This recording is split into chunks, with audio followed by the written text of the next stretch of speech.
This is Smart Trend News. I'm Maribel Aber. Apple and EMI announced that the Beatles are now available for the first time on the iTunes Store. That's according to a report on Bloomberg. The band's 13 studio albums with iTunes LPs, the 2-volume Passmasters compilation, and Red and Blue collections are available for purchase and download on iTunes worldwide.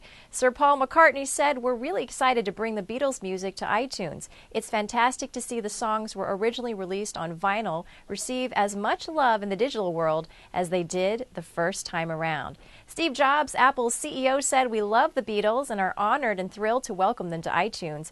It has been a long and winding road to get here. Thanks to the Beatles and EMI, we are now realizing a dream we've had since we launched iTunes 10 years ago."